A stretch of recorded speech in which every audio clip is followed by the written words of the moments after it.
Hello everyone guys, कैसे हैं आप लोग। उम्मीद करता हूं सब बढ़िया होंगे। सो गाइस, इन्वेस्टो प्राइड के एक ब्रांड न्यू वीडियो में आप लोगों का फिर से स्वागत है। इन गाइस, आज के इस वीडियो में हम लोग बात करने वाले हैं दो ऐसे स्मॉल कैप कैटेगरी के फंड के बारे में जहां पे रिस्क लेवल काफी कम हो जाता है और परफॉर्मेंस आपको काफी शानदार तरीके से मिलता है। यानी कि गाइस, ये दोनों फंड ऐसा फंड है जिसमें रिस्क काफी कम है एंड रिटर्न काफी आपको ज्यादा मिल के आता है। एक फंड ने आपको लास्ट 5 ईयर में 35% से ऊपर का रिटर्न बना के दिया हुआ है, यानी कि उस फंड ने आपको साल दर साल 35% का रिटर्न बना के दिया हुआ है लास्ट 5 ईयर में। तो रिटर्न के मामले में काफी शानदार है ये दोनों ही फंड। लेकिन गाइस, दोनों फंड का जो रिस्क लेवल है वो काफी कम हो जाता है। दोनों फंड का जो डाउनसाइड प्रोटेक्शन है गाइस, काफी शानदार तरीके से निकल के आता है। तो ये दोनों फंड वैसे इन्वेस्टर के लिए काफी सुटेबल बैठेगा जिनका रिस्क प्रोफाइल लोअर साइड में आता है और रिटर्न काफी ज्यादा एक्सपेक्ट करके रखते हैं, तो उनके लिए काफी परफेक्ट बैठ सकता है इन दोनों में से एक फंड। गई और गाइस, कहने को तो मैं ये भी कह सकता हूं कि दोनों में से एक फंड ऐसा है जिसमें अगर आप इन्वेस्ट करके चलते हैं और आप लंबे समय के लिए इन्वेस्ट करते हैं तो आपका जो अभी का जो गरीबी चल रहा है उस गरीबी को दूर कर सकता है वो पर्टिकुलर फंड। गाइस, वही गाइस, आप में से काफी जनों को पता है कि भाई मैं हर एक संडे को आपका जो म्यूचुअल फंड पोर्टफोलियो है उसको रिव्यू करके देता हूं। तो अगर आप भी चाहते हैं कि मैं आपका म्यूचुअल फंड पोर्टफोलियो को रिव्यू करूं तो आप अपना mutual fund portfolio comment section में मेंशन कर सकते हैं। तो चलिए गाइज, स्टार्ट करते हैं आज का video. But guys, video start करने से पहले फटाफट कर दीजिए इस वीडियो को लाइक। एंड गाइज, आपने चैनल को अभी तक सब्सक्राइब नहीं किया हुआ है देन प्लीज सब्सक्राइब कीजिए चैनल को। इन साथ के साथ गाइज, नोटिफिकेशन बेल ऑन करके ऑल पे क्लिक कर लीजिएगा ताकि जब भी इस चैनल पे वीडियो लेके आऊंगा सारे ही वीडियो का नोटिफिकेशन आपको मिलता रहेगा। तो गाइस, जैसे मैंने आपको बताया कि हम लोग बात करने वाले हैं दो ऐसे स्मॉल कैप कैटेगरी के फंड के बारे में जिसका रिस्क लेवल काफी कम है और रिटर्न काफी अच्छा खासा आपको मिलता है। तो चलिए गाइज, सबसे पहले बात कर लेते हैं इन दोनों ही फंड का बेसिक डिटेल्स का। इसके बाद गाइज बात करेंगे इन दोनों ही फंड का लमसम रिटर्न का, एनएसआईपी रिटर्न का। लास्ट में गाइज मैं आपको ये भी बताऊंगा कि इन दोनों में से कौन सा फंड है जिसका डाउनसाइड प्रोटेक्शन काफी बेहतरीन निकल के आता है और दोनों में से कौन सा फंड है जिसका परफॉर्मेंस काफी बेहतरीन रहता है जब मार्केट बुल फेज में रहता है। तो चलिए गाइज, पहले बात कर लेते हैं इन दोनों ही फंड का बेसिक डिटेल्स का। तो गाइज, बात करें बेसिक डिटेल्स का तो पहले बात कर लेते हैं यहाँ पे आपका फंड साइज का, यानी कि एसेट अंडर मैनेजमेंट का। तो बात करें गाइज पहला फंड का यानी कि निप्पॉन स्मॉल कैप फंड का फंड साइज का, तो वो निकल के आता है यहाँ पे आपका 36,540 करोड़ का। बात करेंगे सेकंड फंड का यानी कि एसबीआई स्मॉल कैप फंड का फंड साइज का, तो वो निकल के आता है यहाँ पे आपका 20,912 करोड़ का। एंड बात करेंगे इस कैटेगरी एवरेज का फंड साइज का, तो यहाँ पे कोई डेटा नहीं होता है तो इसीलिए यहाँ पे आपको एन दिखने को मिल जाएगा। तो गाइस, फंड साइज की बात करें तो यहाँ पे दोनों ही फंड का फंड साइज काफी अच्छा खासा दिखने को मिलता है। पर्टिकुलरली अगर आप बात कर लेते हैं यहाँ पे निप्पॉन स्मॉल कैप फंड का, तो इस फंड का फंड साइज काफी ज्यादा दिखने को मिल जाता है और ये फंड साइज गाइस एक स्मॉल कैप कैटेगरी के फंड के लिए काफी ज्यादा हो जाता है। तो फंड साइज के मामले में देखें तो आपका जो निप्पॉन स्मॉल कैप फंड है ये फंड काफी एक्सट्रीम लेवल का दिखने को मिल रहा है। वहीं बात करें आपका एसबीआई स्मॉल कैप फंड का, तो इसका फंड साइज देखें तो काफी अच्छा खासा इसका भी है, लेकिन आपका जो निप्पॉन स्मॉल कैप फंड है उससे कम जरूर दिखने को मिल रहा है। तो फंड साइज के मामले में देखें तो यहाँ पे मुझे एसबीआई स्मॉल कैप फंड ज्यादा बेहतर दिखता है। इसके पीछे रीजन ये है गाइस कि एक पर्टिकुलर फंड का फंड साइज जितना ज्यादा होता है उतना अच्छा नहीं माना जाता है, जितना कम होता है उतना ही अच्छा माना जाता है। लेकिन गाइस, इसका मतलब ये नहीं है कि बिल्कुल कम होना चाहिए। फंड साइज कहीं न कहीं देखे तो अगर 1000 करोड़ के ऊपर होता है तो वो ज्यादा बेहतर माना जाता है। तो यहाँ पे देखे तो दोनों ही फंड का फंड साइज काफी ज्यादा है, लेकिन कंपैरेटिवली देखे तो आपका जो एसबीआई स्मॉल कैप फंड है इसका फंड साइज कम दिखने को मिल रहा है। तो इसीलिए मुझे यहाँ पे एसबीआई स्मॉल कैप फंड ज्यादा बेहतर दिखता है on the basis of fund size. Guys, come fund size वाला फंड क्यों अच्छा माना जाता है, इसके पीछे रीजन ये है कि यहाँ पे फंड मैनेजर को मैनेज करने में काफी आसान हो जाता है। वहीं पे अगर एक पर्टिकुलर फंड का फंड साइज काफी ज्यादा है तो वहां पे फंड मैनेजर को फंड को मैनेज करने में काफी डिफिकल्टी आ सकता है और इसका इम्पैक्ट आपका जो लॉन्ग टर्म का रिटर्न होता है उस पर आ जाता है निगेटिव रूप में। तो इसीलिए हमेशा ये माना जाता है कि जिस फंड का फंड साइज जितना कम होता है उतना ही बेहतर माना जाता है। लेकिन जैसे मैंने आपको बताया कि भाई इसका मतलब ये नहीं है कि फंड साइज बिल्कुल कम होना चाहिए। फंड साइज अगर 1000 करोड़ के ऊपर है तो ही अच्छा माना जाता है। बात करें गाइस एक्सपेंस रेशियो का, तो निप्पॉन स्मॉल कैप फंड का एक्सपेंस रेशियो है जो निकल के आता है यहाँ पे आपका 0.72% का। बात करें guys SBI small cap fund का एक्सपेंस रेशियो का, तो निकल के आता है यहाँ पे आपका 0.69% का। एंड बात करें गाइस कैटेगरी एवरेज का एक्सपेंस रेशियो का, तो निकल के आता है यहाँ पे आपका 0.71% का। तो गाइस एक्सपेंस रेशियो के मामले में देखें तो दोनों ही फंड का एक्सपेंस रेशियो अपना जो कैटेगरी एवरेज है उसी के आसपास में देखने को मिल रहा है। एक फंड का थोड़ा सा कम है तो एक फंड का देखें तो थोड़ा सा ज्यादा देखने को मिल रहा है, लेकिन ओवरऑल देखें तो दोनों ही फंड का एक्सपेंस रेशियो अपना जो कैटेगरी एवरेज है उसी के आसपास में देखने को मिल रहा है। तो मुझे यहाँ पे कहीं कोई दिक्कत लगता नहीं है, दोनों ही फंड अपने अपने जगह पे काफी सही दिखने को मिल रहा है। बात करके जिन दोनों ही फंड का इंसेप्शन का यानी कि फंड लॉन्च कब हुआ था, तो पहले बात कर लेते हैं यहाँ पे आपका निप्पॉन स्मॉल कैप फंड का इंसेप्शन डेट का, तो निकल के आता है यहाँ पे आपका सितंबर 2010, यानी कि ये फंड लॉन्च हुआ था आपका सितंबर 2010 में। तो इस फंड को देखें तो मोटा मोटी 13 साल से ऊपर हो चुका है।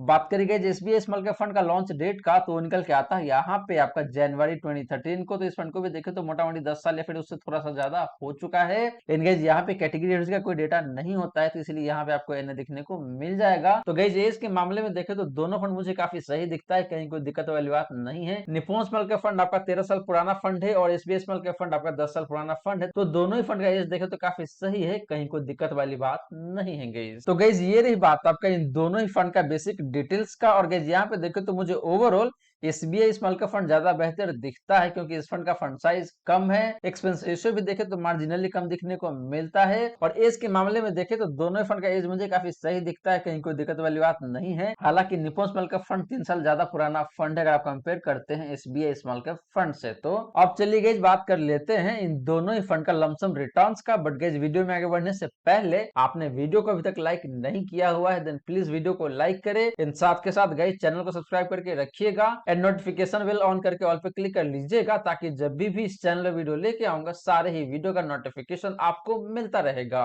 और गाइस आप में से काफी जने को पता होगा कि मैं हर एक संडे को आप लोगों का जो म्यूचुअल फंड पोर्टफोलियो है उसको मैं रिव्यू करता हूं। तो अगर आप भी चाहते हैं कि मैं आपका म्यूचुअल फंड पोर्टफोलियो को रिव्यू करूं, तो आप अपना mutual fund portfolio comment section में मेंशन कर सकते हैं। तो चलिए गाइस बात कर लेते हैं इन दोनों ही फंड का लमसम रिटर्न्स का। तो गाइस बात करें लमसम रिटर्न्स का, तो पहले बात कर लेते हैं आपका लास्ट 1 ईयर का। तो यहाँ पे आपका जो पहला फंड है यानी कि निप्पॉन स्मॉल कैप फंड का जो परफॉर्मेंस है लास्ट 1 ईयर का, वो निकल के आता है यहाँ पे आपका 34.15% का। बात करेंगे एसबीआई स्मॉल कैप फंड का लास्ट 1 ईयर का परफॉर्मेंस का, तो निकल के आता है यहाँ पे आपका 18.97% का, मोटा मोटी 19% कह सकते हैं आप। एंड बात करेंगे इस कैटेगरी एवरेज का लास्ट 1 ईयर का परफॉर्मेंस का, तो निकल के आता है यहाँ पे आपका 25.02% का। तो गाइज लास्ट 1 ईयर में देखें तो लमसम के केस में आपका जो निप्पॉन स्मॉल कैप फंड है ये फंड ज्यादा बेहतर दिखता है। एंड बात करेंगे आपका एसबीआई स्मॉल कैप फंड का, तो ये फंड मुझे उतना बेहतर नहीं दिख रहा है, क्योंकि इस फंड का लास्ट 1 ईयर का परफॉर्मेंस अपना जो कैटेगरी एवरेज है उससे भी कम दिखने को मिल रहा है। And Nippon small cap fund के कंपैरिजन में तो काफी कम दिखने को मिलता है गाइज। तो इसीलिए लास्ट 1 ईयर में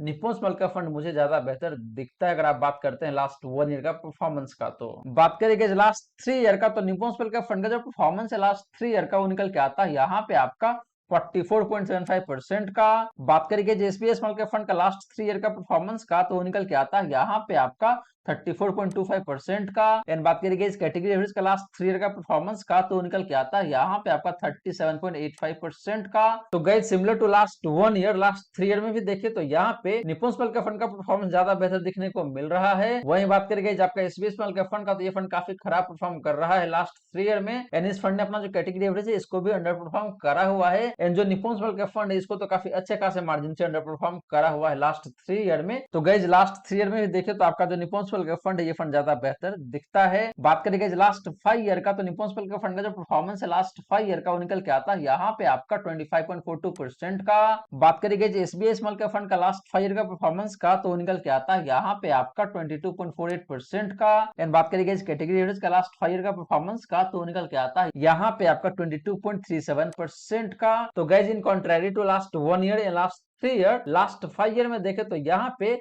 एसबीआई स्मॉल कैप फंड का जो परफॉर्मेंस है अपना जो कैटेगरी एवरेज है उसके आसपास में देखने को मिल रहा है, जो कि काफी अच्छी बात है। लेकिन guys similar to last 1 year and last 3 year, last 5 year में भी देखे तो आपका जो निप्पॉन स्मॉल कैप फंड है ये फंड ज्यादा बेहतर दिखता है। तो गाइस ये रही बात आपका इन दोनों ही फंड का लमसम रिटर्न का। और गाइस यहाँ पे देखे तो across the time frame Nippon small cap fund मुझे ज्यादा बेहतर दिखता है, वो चाहे बात करें आप लास्ट 1 ईयर का या फिर लास्ट 3 ईयर का या फिर लास्ट 5 ईयर का। गाइस एक पॉइंट मैं आपको यहीं पे क्लैरिफाई कर दूं कि आप इन दोनों ही फंड में लमसम इन्वेस्टमेंट नहीं कर पाएंगे, क्योंकि इन दोनों ही फंड में लमसम इन्वेस्टमेंट अलाउड नहीं है। आप इन दोनों फंड में सिर्फ और सिर्फ एसआईपी ही कर पाएंगे, तो इस बात को आप ध्यान में रख सकते हैं। अब चलिए इस बात कर लेते हैं इन दोनों ही फंड का एसआईपी रिटर्न का, और यहाँ पे पता चलेगा कि भाई दोनों में से कौन सा फंड जो कि सबसे बेहतरीन निकल के आता है। ऐसा मैं क्यों बोल रहा हूँ, क्योंकि हम में से ज्यादातर लोग जो है वो एसआईपी ही करते हैं, तो एसआईपी का जो परफॉर्मेंस है वो ज्यादा मायने रखता है हम सभी के लिए। तो गाइस बात करें एसआईपी रिटर्न का, तो पहले बात कर लेते हैं लास्ट 1 ईयर का। तो यहाँ पे आपका जो निप्पॉन स्मॉल कैप फंड, इस फंड का जो परफॉर्मेंस है लास्ट 1 ईयर का, वो निकल के आता है यहाँ पे आपका 51.18% का। बात करेंगे एसबीआई स्मॉल कैप फंड का लास्ट 1 ईयर का परफॉर्मेंस का, तो वो निकल के आता है यहाँ पे आपका 32.53% का। तो guys similar to lump sum return SIP के केस में भी देखे तो लास्ट 1 ईयर में निप्पॉन स्मॉल कैप फंड का परफॉर्मेंस काफी बेहतरीन दिखने को मिल रहा है। बात करेंगे लास्ट 3 ईयर का, तो निप्पॉन स्मॉल कैप फंड का जो परफॉर्मेंस है लास्ट 3 ईयर का, वो निकल के आता है यहाँ पे आपका 36.27% का। एंड बात करेंगे एसबीआई स्मॉल कैप फंड का लास्ट 3 ईयर का परफॉर्मेंस का, तो निकल के आता है यहाँ पे आपका 25.58% का। तो guys similar to last 1 year, last 3 year में भी देखे तो आपका जो निप्पॉन स्मॉल कैप फंड है ये फंड ज्यादा बेहतर मुझे दिख रहा है। एंड बात करेंगे लास्ट 5 ईयर का, तो यहाँ पे निप्पॉन स्मॉल कैप फंड का जो परफॉर्मेंस है जो निकल के आता है यहाँ पे आपका 35.3% का। एंड बात करेंगे एसबीआई स्मॉल कैप फंड का लास्ट 5 ईयर का परफॉर्मेंस का, तो निकल के आता है यहाँ पे आपका 28.02% का। तो guys similar to last 1 year and last 3 year, last 5 year में भी देखे तो आपका जो निप्पॉन स्मॉल कैप फंड इसका परफॉर्मेंस काफी बेहतरीन दिखने को मिल रहा है। तो guys similar to last 1 year and last 3 year, last 5 year में भी देखे तो यहाँ पे निप्पॉन स्मॉल कैप फंड का जो परफॉर्मेंस है ये काफी शानदार देखने को मिल रहा है। तो गाइस ये रही बात आपका इन दोनों ही फंड का एसआईपी रिटर्न का, और गाइस यहाँ पे भी देखे तो across the time frame Nippon small cap fund का परफॉर्मेंस काफी बेहतरीन दिखने को मिल रहा है। वहीं बात करेंगे एसबीआई स्मॉल कैप फंड का एसआईपी रिटर्न का, तो यहाँ पे इसका भी परफॉर्मेंस काफी अच्छा दिखने को मिल रहा है अगर आप कंपेयर करते हैं इस फंड का लमसम रिटर्न से। तो अब चलिए गाइस बात कर लेते हैं इन दोनों ही फंड का टॉप 10 होल्डिंग्स का। तो गाइस बात करें टॉप 10 होल्डिंग्स का, तो सबसे पहले बात कर लेते हैं यहाँ पे आपका निप्पॉन स्मॉल कैप फंड का टॉप 10 होल्डिंग का। तो यहाँ पे जो पहला स्टॉक निकल के आता है, जो निकल के आता है यहाँ पे आपका TV investment of India limited, फिर निकल के आता है आपका यहाँ पे एचडीएफसी बैंक लिमिटेड, फिर निकल के आता है आपका अपार इंडस्ट्री लिमिटेड। इसके बाद देखे तो यहाँ पे आपका केपीआईटी टेक्नोलॉजी लिमिटेड, इसके बाद देखे तो निकल के आता है आपका क्रेडिट एक्सिस ग्रामीण लिमिटेड, फिर निकल के आता है यहाँ पे आपका वर्ल्ड टाइम ट्रांसफॉर्मर्स लिमिटेड, फिर है आपका तेजस नेटवर्क लिमिटेड, फिर निकल के आता है यहाँ पे आपका भेल लिमिटेड, उसके बाद देखे तो निकल के आता है आपका इलांटा बेक इंडिया लिमिटेड, लास्टली देखे तो यहाँ पे निकल के आता है आपका एनआईआईटी लर्निंग सिस्टम्स लिमिटेड। तो guys Nippon small cap fund के टॉप 10 होल्डिंग की बात करें तो यहाँ पे मोस्टली आपका जो स्मॉल कैप स्टॉक है वही दिखने को मिल जाता है। इक्का दुक्का आपका लार्ज कैप या फिर मिड कैप कैटेगरी का स्टॉक दिखने को मिल जाता है। फॉर एग्जांपल आपका एचडीएफसी बैंक लिमिटेड एक लार्ज कैप कैटेगरी का स्टॉक है। बात करें आपका केपीआईटी टेक्नोलॉजी लिमिटेड का, तो ये एक मिड कैप कैटेगरी का स्टॉक है। तो इक्का दुक्का आपका लार्ज कैप या फिर मिड कैप कैटेगरी का स्टॉक देखने को मिल जाता है। लेकिन इसके अलावा बात करें तो सारे के सारे आपका स्मॉल कैप कैटेगरी का स्टॉक देखने को मिलता है, जो कि एक लाजमी सी बात है क्योंकि ये एक स्मॉल कैप कैटेगरी का फंड है। इसके अलावा अगर आप देखना चाहते हैं कि भाई किस सेक्टर में कितना पैसे डाल रहे हैं, यानी कि टॉप 10 होल्डिंग की बात करें तो किस सेक्टर में कितना पैसे जा रहा है, या फिर वैल्यू टर्म में देखे तो किस स्टॉक में कितना पैसे इन्वेस्ट हो रहा है, या फिर परसेंटेज टर्म में देखे तो कितना इन्वेस्टमेंट हो रहा है एक पर्टिकुलर स्टॉक में, तो वो भी आपको यहाँ पे दिखने को मिल जाएगा। आप वीडियो को पॉज करके इसको देख सकते हैं। यहाँ पे गाइस बात करेंगे एसबीआई स्मॉल कैप फंड का टॉप 10 होल्डिंग्स का, तो पहला स्टॉक जो निकल के आता है यहाँ पे आपका ब्लू स्टार लिमिटेड, फिर निकल के आता है यहाँ पे आपका एसबीएफसी फाइनेंस लिमिटेड, फिर निकल के आता है यहाँ पे आपका कल्पतरू पावर लिमिटेड, फिर निकल के आता है यहाँ पे आपका कार्बोरंडम यूनिवर्सल लिमिटेड, इसके बाद देखे तो यहाँ पे आपका फिनोलेक्स इंडस्ट्री लिमिटेड, इसके बाद निकल के आता है यहाँ पे आपका लेमन ट्री होटल्स लिमिटेड, फिर निकल के आता है यहाँ पे आपका सीएमएस इन्फोसिस्टम लिमिटेड, फिर निकल के आता है यहाँ पे आपका चैलेट होटल्स लिमिटेड, फिर निकल के आता है यहाँ पे आपका V guard industry limited, and lastly देखे तो निकल के आता है यहाँ पे आपका Krishna institute of medical science. तो guys SBI small cap fund की भी बात करें तो यहाँ पे सारे के सारे आपका जो स्मॉल कैप कैटेगरी का स्टॉक है वही दिखने को मिल जाता है। इक्का दुक्का आपका मिड कैप कैटेगरी का स्टॉक हो सकता है, लेकिन इसके अलावा देखे तो सारे के सारे आपका जो स्मॉल कैप कैटेगरी का स्टॉक है वही दिखने को मिल जाता है, जो कि एक लाजमी सी बात है क्योंकि ये भी एक स्मॉल कैप कैटेगरी का फंड है। तो गाइस ये रही बात आपका इन दोनों ही फंड्स का टॉप 10 होल्डिंग का, और गाइस यहाँ पे देखे तो दोनों ही फंड अपने अपने जगह पे काफी सही तरीके से इन्वेस्ट कर रहा है। दोनों ही फंड का इन्वेस्टमेंट अपने अपने जगह पे काफी अच्छा दिखने को मिल रहा है। अब चलिए गाइस बात कर लेते हैं इन दोनों ही फंड का डिफरेंट रिस्क रेशियोज का, और गाइस वहां पे देखते हैं कि भाई कौन सा फंड है जो कि ज्यादा रिस्क निकल के आता है और कौन सा फंड है जो कि कम रिस्क निकल के आता है। और गाइस इसके बाद में आपको बताऊंगा कि भाई कौन सा फंड है जिसका डाउनसाइड प्रोटेक्शन सबसे बेहतरीन निकल के आता है, यानी कि जब मार्केट में काफी तेज गिरावट आती है तो उस केस में कौन सा फंड है जो कि काफी कम गिरता है, और जब मार्केट में बुल फेज रहता है तो उस केस में कौन सा फंड है जो कि ज्यादा रिटर्न आपको बना के देता है। तो चलिए गाइस पहले बात कर लेते हैं इन दोनों ही फंड का डिफरेंट रिस्क रेशियोज का। तो गाइस बात करें रिस्क रेशियोज का, तो पहले बात कर लेते हैं यहाँ पे आपका स्टैंडर्ड डिवीजन का। तो बात करेंगे इस पहला फंड का यानी कि निप्पॉन स्मॉल कैप फंड का स्टैंडर्ड डिवीजन का, तो निकल के आता है यहाँ पे आपका 16.49 का। बात करेंगे एसबीआई स्मॉल कैप फंड का स्टैंडर्ड डिवीजन का, तो तो निकल के आता है यहाँ पे आपका 13.57 का। एंड बात करेंगे इस कैटेगरी एवरेज का स्टैंडर्ड डिवीजन का तो निकल के आता है यहाँ पे आपका 15.48 का। तो गाइस स्टैंडर्ड डिवीजन की बात करें तो यहाँ पे एसबीआई स्मॉल कैप फंड का स्टैंडर्ड डिवीजन मुझे काफी अच्छा दिखने को मिल रहा है। ऐसा मैं इसलिए बोल रहा हूँ गाइस क्योंकि इस फंड का स्टैंडर्ड डिवीजन काफी कम दिखने को मिल रहा है और इसका मतलब ये ही गाइस कि जो एसबीआई स्मॉल कैप फंड, इस फंड का जो पोर्टफोलियो का रिटर्न है वो काफी कम वोलेटाइल रहता है। वहीं बात करें निप्पॉन स्मॉल कैप फंड का तो इस फंड का स्टैंडर्ड डिवीजन थोड़ा सा ज्यादा दिखने को मिल रहा है। इसका मतलब ये है इस फंड का पोर्टफोलियो का जो रिटर्न है जो काफी ज्यादा वोलेटाइल रहता है। बात करेंगे साफ रेशियो का तो निप्पॉन स्मॉल कैप फंड का जो साफ रेशियो है जो निकल के आता है यहाँ पे आपका 1.89 का। एसबीआई स्मॉल कैप फंड की साफ रेशियो की बात करेंगे तो निकल के आता है यहाँ पे आपका 1.66 का। एंड बात करेंगे इस कैटेगरी का साफ रेशियो का तो निकल के आता है यहाँ पे आपका 1.63 का। तो गाइस साफ रेशियो के मामले में देखें तो यहाँ पे क्लियरली आपका जो निप्पॉन स्मॉल कैप फंड ये फंड ज्यादा बेहतर दिखता है क्योंकि गाइस एक पर्टिकुलर फंड का साफ रेशियो जितना ज्यादा होता है उतना ही अच्छा माना जाता है। इसे ये पता चलता है कि उस पर्टिकुलर फंड का रिस्क एडजस्टेड रिटर्न उतना ही बेहतर निकल के आता है गाइस। वहीं बात करेंगे अल्फा का तो निप्पॉन स्मॉल कैप फंड का जो अल्फा है जो निकल के आता है यहाँ पे आपका 8.07% का।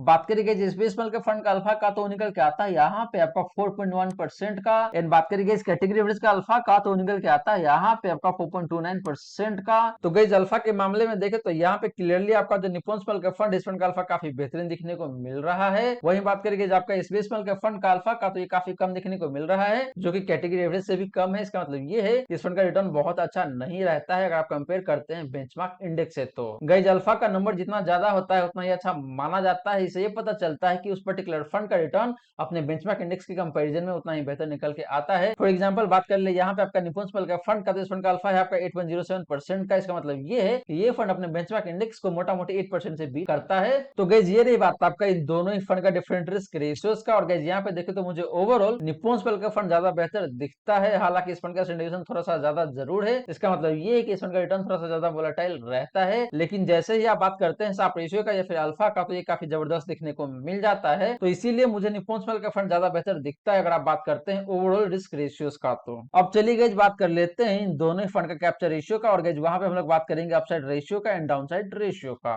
तो गाइस बात करें कैप्चर रेशियो का तो यहाँ पे हम लोग पहले बात करेंगे आपका अपसाइड रेशियो का, फिर बात करेंगे आपका डाउनसाइड रेशियो का। गाइस अपसाइड रेशियो का मतलब यहाँ पे ये होता है कि आपका जो फंड है उस फंड का परफॉर्मेंस कितना बेहतर है अपने बेंचमार्क के कंपैरिजन में जब मार्केट बुल फेज में रहता है। तो इन बात करेंगे आपका डाउनसाइड रेशियो का तो इसका मतलब ये होता है कि आपका फंड का परफॉर्मेंस कितना बेहतर है जब मार्केट खराब सिचुएशन में रहता है। तो यानी कि जब मार्केट में गिरावट आती है तो उस केस में आपका फंड कितना अच्छा परफॉर्म करता है अपने बेंचमार्क के कंपैरिजन में। तो गाइस पहले बात कर लेते हैं आपका अपसाइड रेशियो का। तो बात करेंगे आपका पहला फंड का यानी कि निप्पॉन स्मॉल कैप फंड का अपसाइड रेशियो का तो निकल के आता है यहाँ पे आपका 100 का। गाइस बता दूं कि अपसाइड रेशियो 100 के ऊपर जितना ज्यादा होता है उतना ही अच्छा माना जाता है। तो यहाँ पे इस फंड का अपसाइड रेशियो एक्जैक्टली 100 दिखने को मिल रहा है जो कि अच्छी बात है, मतलब खराब भी नहीं है तो बहुत अच्छा भी नहीं है। बात करेंगे जो एसबीआई स्मॉल कैप फंड का अपसाइड रेशियो का तो निकल के आता है यहाँ पे आपका 77 का। तो guys SBI small cap fund का अपसाइड रेशियो काफी खराब दिखने को मिल रहा है, इसमें कोई शंका वाली बात नहीं है। इन बात करेंगे इस कैटेगरी एवरेज का अपसाइड रेशियो का तो निकल के आता है यहाँ पे आपका 88 का। तो guys SBI small cap fund का जो अपसाइड रेशियो है वो कैटेगरी एवरेज से भी कम दिखने को मिल रहा है। इसका मतलब ये है कि जब मार्केट बुल फेज में रहता है तो उस केस में एसबीआई स्मॉल कैप फंड अच्छा परफॉर्म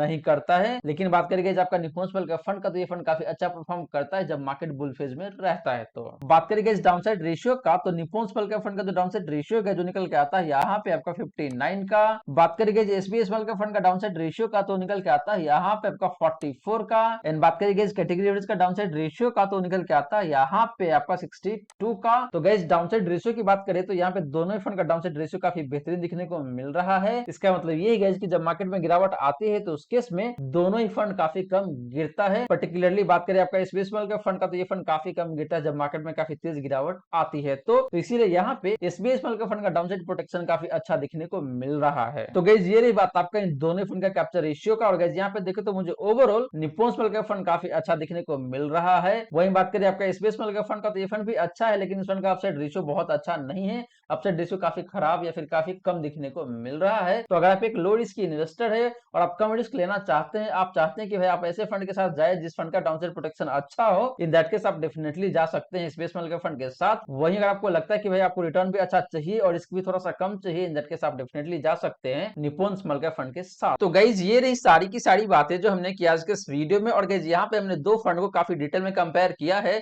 पहला फंड है आपका Nippon India small cap fund and दूसरा फंड है गाइस आपका एसबीआई स्मॉल कैप फंड।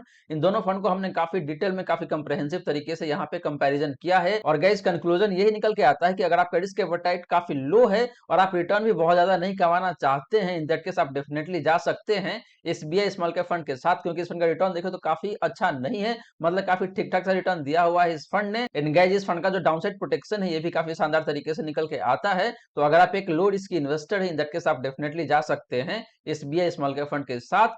वहीं गाइस अगर आपका रिस्क प्रोफाइल थोड़ा सा मॉडरेट है या फिर मॉडरेटली हाई है, इन दैट केस आप डेफिनेटली जा सकते हैं Nippon India small cap fund के साथ, क्योंकि इस फंड का रिटर्न काफी शानदार निकल के आता है अक्रॉस द टाइम फ्रेम। वो चाहे बात करें आप लमसम रिटर्न का या फिर एसआईपी रिटर्न का। इन गाइस हमने देखा कि इस फंड का जो कैप्चर रेशियो है वहां पे स्पेशली जो अपसाइड रेशियो ये काफी बेहतरीन निकल के आता है एंड डाउनसाइड रेशियो भी देखें तो काफी रीजनेबल है। तो कहने का मतलब ये है गाइस कि अगर आपको रिटर्न भी काफी ज्यादा चाहिए और डाउनसाइड प्रोटेक्शन भी काफी अच्छा चाहिए, इन दैट केस आप डेफिनेटली जा सकते हैं Nippon India small cap fund के साथ गाइस। तो गाइस आशा करता हूं जितनी भी बातें मैंने बताने की कोशिश किया है सारी की सारी बातें आपको समझ में आ गया होगा। मन में अगर कोई डाउट है, कोई क्वेश्चन है तो फटाफट कमेंट सेक्शन में पूछ लीजिए। वहीं गाइस वीडियो अच्छी लगी हो तो वीडियो को लाइक करके अप्रिशिएट जरूर करें। एंड गाइस आपने चैनल को अभी तक सब्सक्राइब नहीं किया हुआ है देन प्लीज सब्सक्राइब कीजिए चैनल को। इन साथ के साथ गाइस नोटिफिकेशन बेल ऑन करके ऑल पे क्लिक कर लीजिएगा, ताकि जब भी इस चैनल पे वीडियो लेके आऊंगा सारे ही वीडियो का नोटिफिकेशन आपको मिलता रहेगा। So guys thank you so much for watching this video. मिलते हैं अगले वीडियो में। जय हिंद, जय भारत।